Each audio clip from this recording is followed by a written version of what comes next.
Yo, what's up, YouTube? Redbird here, back with the Staff Wand solo build. This is one that a lot of people requested as well. So I want to get a video out there. Again, the written guide is updated and in the show notes if you have questions about references. I will make sure that we do the skill the skill mastery this time around, or the skill specializations this time around. I know I forgot in the last video. Got a lot of questions about it. So, you know, everything will be included here. And then at the end of the video, I got some footage of me soloing the boss from Tyrant Isle. So, you know, it kind of, hopefully, I had to switch. It was a little weird because I had to switch builds mid solo because, like, I was healing a group and then the group died and the group was already struggling with the boss. So I just decided, you know what, I'm going to hold these people hostage and I'm going to solo this bad boy for content. And that's what I did. So yeah, if you want to see this build in action, just hang tight. There's some footage, about 10 minutes of me soloing the boss at the end there. So first and foremost, let's look at the skills here.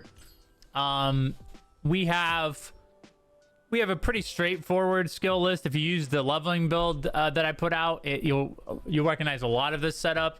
A lot of it's the same. Some of it's slightly different, mainly because, again, now we have access to our level 50 skill, Fountain of Life. It's a huge upgrade to the build.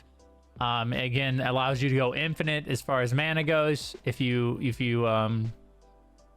your skills correctly. And then obviously, you know, you're packing a lot of more damage, a lot more damage. There's the English for you. A lot more damage because obviously your skills are probably upgraded to purple now or high blues. You know, we're packing the heat as far as this build goes. You know, defensively, again, same thing as during the PvE build. You can use either dodge. It really doesn't matter. One deals damage, the other one heals yourself. When you're trying to solo things that are more challenging, the heal is pretty nice, I would say. But if you get more and more comfortable with survivability with the build, you swap over to the offensive one. The skills, we have Serial Firebomb, Touch of Despair. Same thing with the PvE build. This is basically to activate your Vampiric Contract, your passive. I've went back and forth on switching this out. Right now it's in the build. I mean, it is a pretty costly thing to take up a active and a passive slot to have this. But the self-healing really does keep you, like, especially if you're good at dodging and you know, minding the mechanics, this can keep you topped off to where you don't have to use any of your mana to heal yourself, which is pretty nice.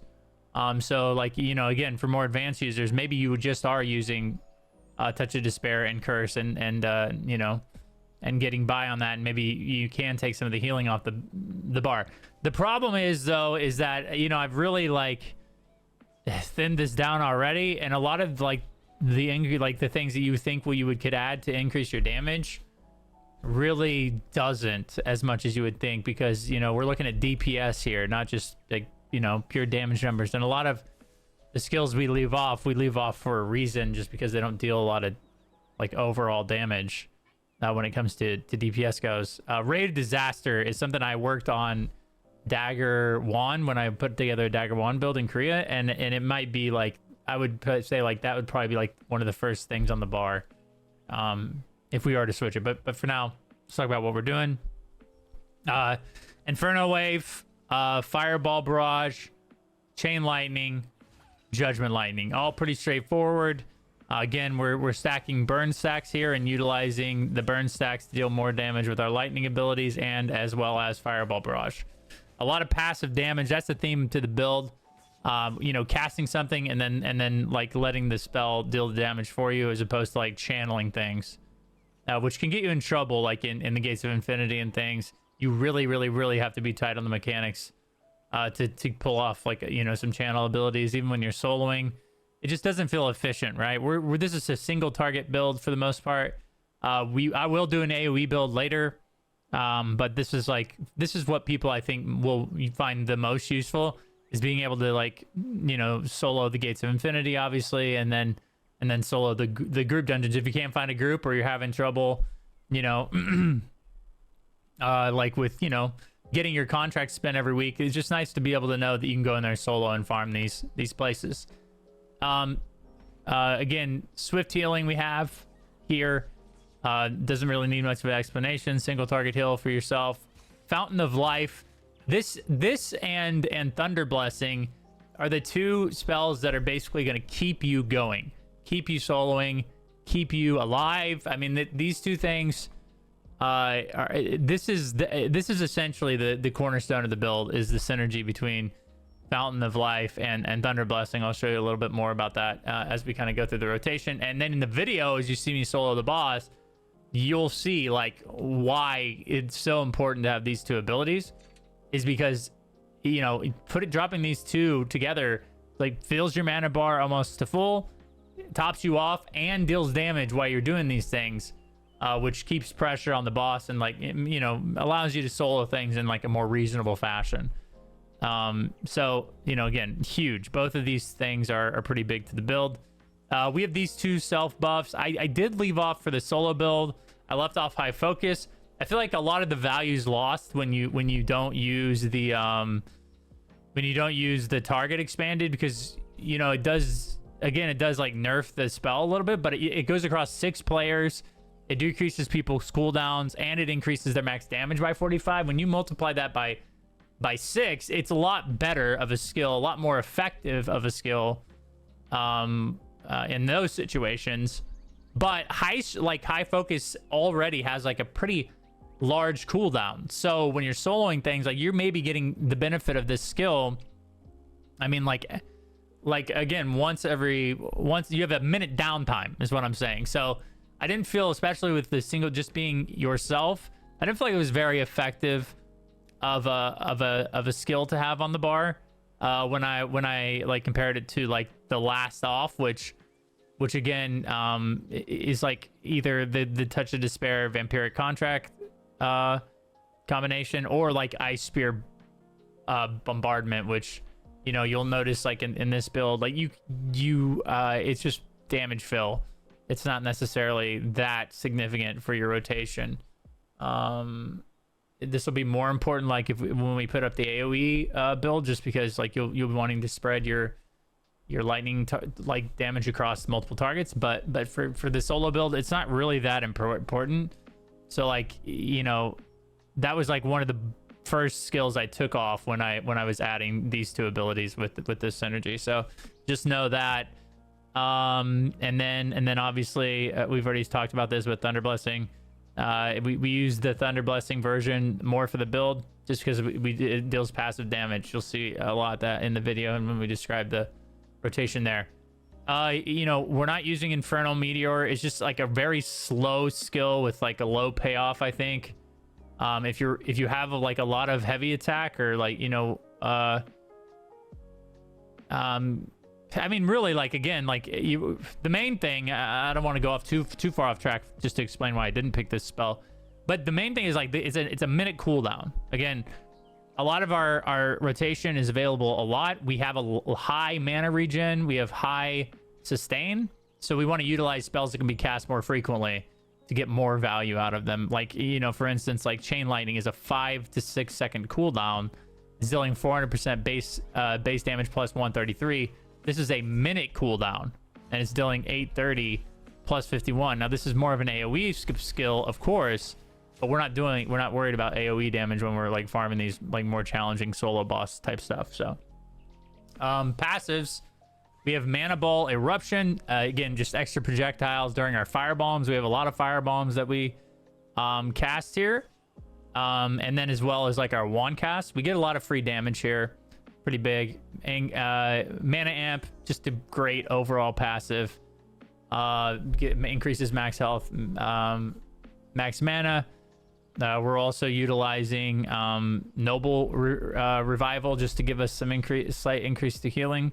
Our healing, our mana stays around like 10,000 right now. So, you know, that's 20 or 28% healing, so almost 30% increased healing. And when you're talking about, like, you know, again, like your Vampiric Leech, you're standing in your Fountain of Life, it makes a huge difference overall. Flame condensation just increases our heavy chance and increases our burn damage. I feel like it was good enough to put on there. Increase Forbidden Sanctuary increases skill damage by 105 but decreases all mana cost efficiency by 15. This is like I don't know, this probably, you know, would go back and forth between here and Full of Corruption. The issue with Full of Corruption again is we're soloing more challenging mobs, especially like this doesn't make any sense. Like in the Gates of Infinity, you're never gonna get this proc for the most part unless there's like frequent ads in the dungeon. But you know, it would be more viable. Like the more damage we get access to, the more, like, as we level up, our damage becomes higher. Then maybe in solo farming the group or the open world dungeons, this becomes more and more viable. So like late game, this might be something we would swap onto the bar. Maybe for this, maybe we'll look at again the curse and the vampiric contract thing and take that off. But for right now, this is the setup that we're using. I think most people are like in early, like late in-game progression. So Devotion and Emptiness increase healing by 28%, decreases cooldowns by 10%. Just an overall good spell. Here, Vampiric Contract, we talked about this. This just heals you for 14% of damage done if they're cursed, which is why we have to have Touch of Despair on our bar. Noble Revival, we talked about that already. And then Selfless Soul, granting healing, recovery, or regen to all allies. That includes yourself. Active skills increases via active skills, increases your mana regen and healing by 7% per stack, can stack up to 5 times. So again, when you step into your Fountain of Life there, or you're getting even, I think this might even proc with Vampiric. We can test that later. It's just an overall good buff to your mana regen and healing. So like, okay, I don't want to forget this. So skill specializations, here they are. For the staff skills, we're just getting mobility here from Serial Bombs, and then the cast timer is removed just so we can get rid of this damage quicker. Increases damage overall. Fire Wave, we are decreasing the cooldown by 3% and just enabling the second cast here. Pretty powerful. Again, you know, stacks burns, has potential of doing extra damage as well.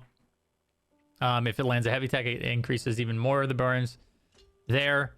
Thunder Blessing, this turns your tap skill Inner Peace to a damage skill that also regens your mana. Pretty big. You'll see that later. It's required. Fireball Frenzy, and then which basically adds a fireball per stack of burn. So if you have 10 burn stacks, which is the max, then you're dealing, you know, it goes from dealing 10, like 53% plus 34 times 10 to times 20. So pretty big. And the damage increases for 60% up against monsters. So just a really good cooldown that, again, you cast it and then like it just keeps happening. There are a lot of times in a lot of situations during these dungeons, open world dungeons, or even the Gates of Infinity, where you cast this and then you have to do a mechanic, but the damage persists throughout. So very good overall. Decrease the cooldown by 5 seconds to keep that available to us. That was a, you know, 5 seconds was a pretty significant decrease to the cooldown, so I took it. Ice Spear Barad, this is basically Ice Spear. This is just turns it into like a more sustainable or more substantial damage ability. The cooldown is kind of high in here. Like I said, this is one of the skills that maybe we could take off, but for now it's on, and it's pretty decent like fill damage. For Swift Healing, we are taking the additionally recovers the user's health, which again, just these are when you're solo. I can tell, like, it takes about 2 of the 3 procs on Swift Healing to heal me all the way to full. And sometimes, like, if I'm really close to death, I just use the 3rd one. I mean, this is like probably something you could get back. I just don't know where else to spend it at this moment. But you can cast this up to 3 times, and additional restores allies mana. So just a big, you know, big all around ability for support, you know, making sure you're staying in the fight, making sure you're staying topped off in health, so you don't have to worry about, like, you know, dying to anything. Enchanting Time, skill boost, and the duration increased by 3%. This is just, you cast this on yourself. It's just increases your skill damage. And then Fighter Barrier increases your max damage by 80, which is pretty huge. available less than 30 seconds for 6 seconds. Just a good buff to damage overall. The final skill that we're talking about for skill specializations is Fountain of Life. We're taking all three here. We probably this is something I might look at. We don't really need to increase the radius though. On some boss fights, it does require you to dance a lot. And so it is nice to have a wider area to make sure you don't dance in and out of this when it's up. Because when it's up, when you're using this spell, it is extremely important to be inside there. But if I change it, I'll let you guys know in the comments, or I'll put out another video or whatever. But for now, we're just going to leave it in for the sake of the video. And then the cooldown, or the duration, increases by 2. Again, very big when you're inside of this with your Thunder Blessing up here. So let me show you some stuff real quick. All the armor and stuff is available in the guide. It's not really reasonable in Throne and Liberty to say like, oh, you need gear sets that are that are special for every activity you do, because it is very hard to get these traded and maxed out. Traits don't really matter as much in PvE though. Weapon traits are what's the most important in PvE. Some of your jewelry can give you skill damage boost or buff duration, which is huge. Max health can help out, max mana. But evasion, endurance, it's it's not the end all be all in PvE. Attack speed is another good one. So I would just say focus more on your PvP gear, or your PvE, maybe your full out dungeon gear. Again, you can just go on the website here and just switch back and forth. I put this stuff out for maximizing soloing, but I would, if you had to pick between one, PvE or PvP, I would probably just use the PvP gear set up here. It's really good. It reduces your cooldowns by a lot. This is like a combination of what I use for PvP. I'm more like a balanced player. I enjoy all the game modes, so I would say focusing on gear is much more important in PvP. So I would just use your PvP setup for the gear as well here, if you don't want to do PvE gear. The mastery that is on the website as well, fleshed out here. They're pretty straightforward. It doesn't matter. The order in which you put them in really doesn't matter either. I would just probably fill out the one that goes all the way to the end first for staff and wand, and then fill out the short end. But you can really do that at your own pace. It is really slow to do your masters. You guys are all probably very painfully aware of. Okay, so let's just see. The gist of the build is this. Again, if you watch the PvE build, it's kind of similar. We have one more extra lightning spell for filler. You're cursing and buffing yourself, and then you're going in with your main fire abilities here. Then you do the Fire Barrage, and you cast lightning spells, and then the ice spell all at once. You can see that's a massive burst of damage. Now everything is on cooldown here. Our mana is about, whatever, not quite to being gone. It's nothing you worry about. But when you get to the B, just a little under half, right? Or a little over half, I would typically start, probably thinking about laying down Fountain of Life and then casting our regen ability. As you can see, mana goes right to full. We're still doing damage. We're waiting for our main damage skills to proc up. Then once they're back up, you go through the rotation just like we said. Deal massive damage. Wait for these things to get on cooldown. I would keep curse up at all times if possible. You do want to make sure that your burn stacks are at 10 before you go and use the fireball barrage, or at least higher than 0, because you want to get as much value there. You want to make sure you're using your buffs, fighting spirit and barrier, before you go into your main rotation. Okay, so I obviously just did a really bad job at that, but yeah, I mean that's the most part of it. I know I just kind of maybe said that a little bit too rapidly. Let's go slower here. Serial fire bombs and inferno wave. stacking your burns before you go into your main rotation here. I wouldn't worry about like at first getting up to 10 burn stacks, just because like, you know, it's all dependent upon if you proc your second Inferno wave or not, right? So now we're at 7 burn stacks. I just go ahead and pop my fire barrage, lightning skills, ice skills, and then we think about like when we get a little bit low, we think about going up here and reventing. Mana goes all the way back up, and we rinse and repeat. Now again, some things, if you're an advanced user, you can play around with needing swift healing. You know, again, we're fighting a dummy right now, so we're not taking much damage, but we're not taking any damage. But you know, if you can get away with it, you can always exchange something there. Also, you can maybe look at, if I'm gonna take this off the bar, I'm definitely keeping the Vampiric Embrace and stuff up. If I'm taking a Vampiric Embracing off, I would probably be looking at something like this beam. This it's just, again, goes with the build really well with passive damage, as you can see, and something we're not having to worry about too much, like casting.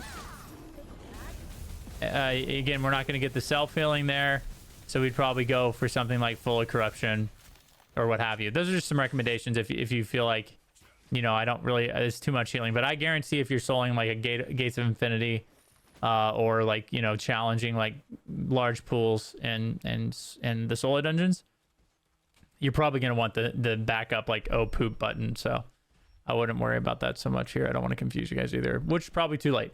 All right, guys. Now, thanks for watching. I really appreciate it. Hopefully that goes through everything you need to know. If not, you can leave a comment in the show notes below. I'd be happy to answer them. And yeah, let's cut to the video where I solo the Tyrant Isle boss. It's about it, like my group dies about like 50-60% life, and again, like the group was already struggling, so I said, you know, what the heck, let's get the clip. Thanks for watching, guys. We'll see you in the next one. Let me know what you guys want to see. I think a lot of people have been requesting staff 1 DPS, so I'll try to put a build together soon. Thanks for watching, guys. Bye.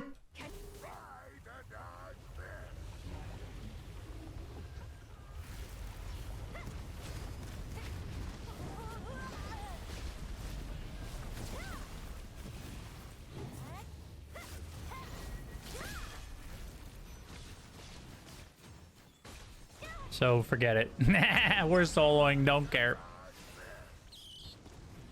What are we at? We're soloing from 50%. Ain't no problem. That ain't no problem.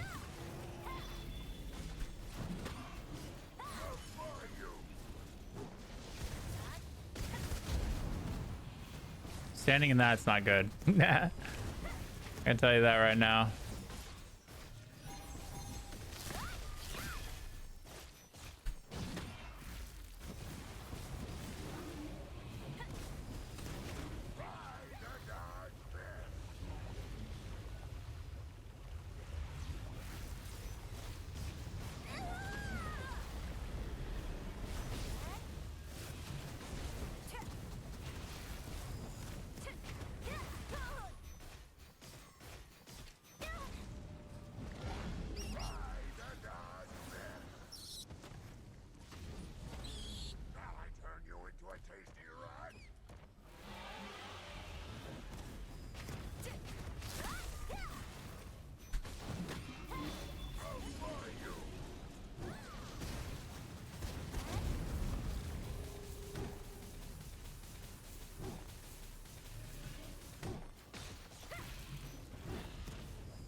He seems to like get health back. Whoopsie daisy.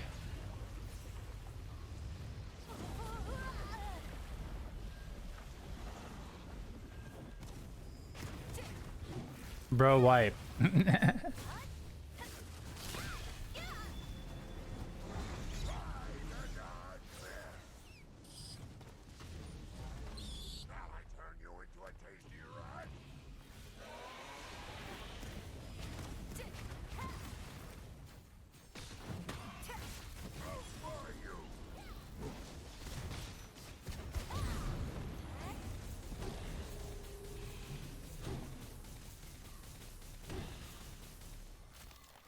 will take forever, but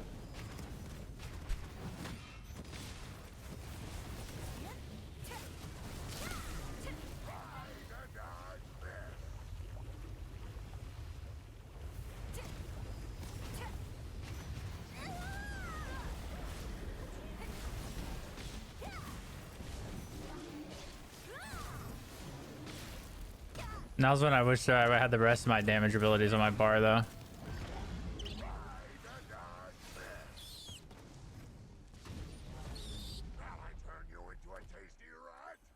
Like I could actually swap somehow right now.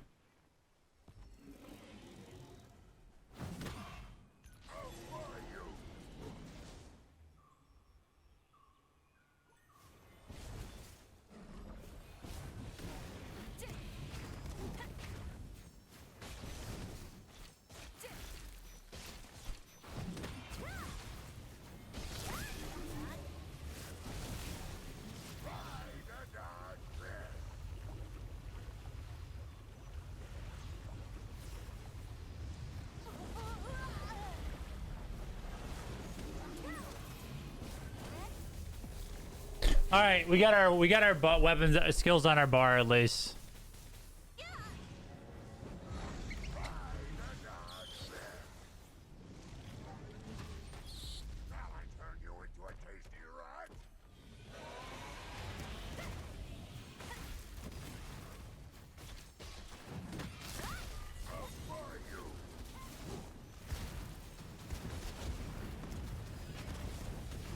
Should go a lot faster now.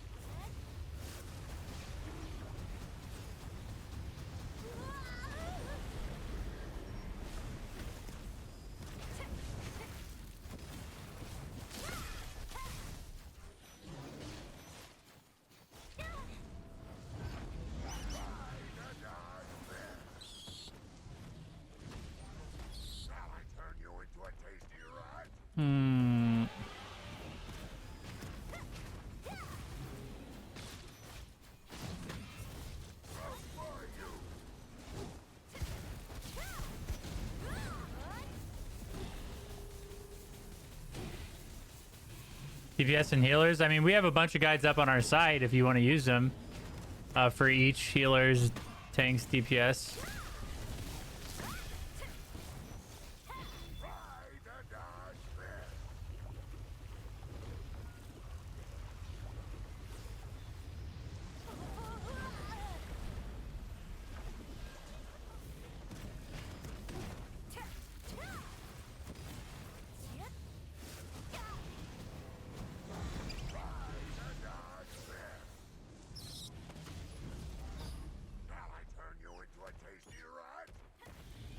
Just hit exclamation mark like build and it'll send you this site.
Uh-oh.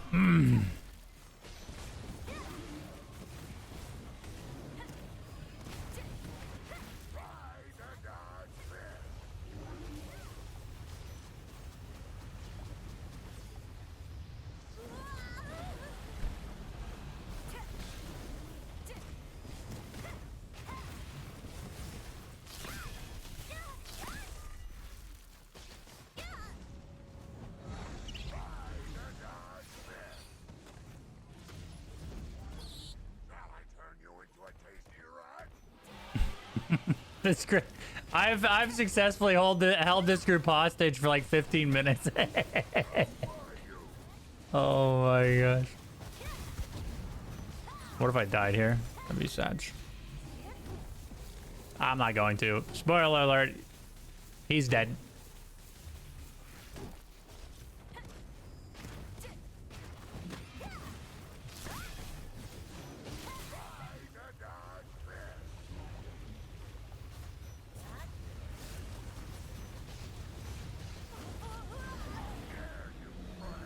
Yeah, buddy. Yeah, buddy.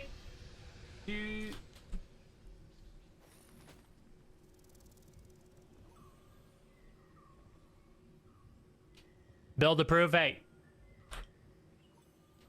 solo build, baby. This is what we. I think they're. What were they saying?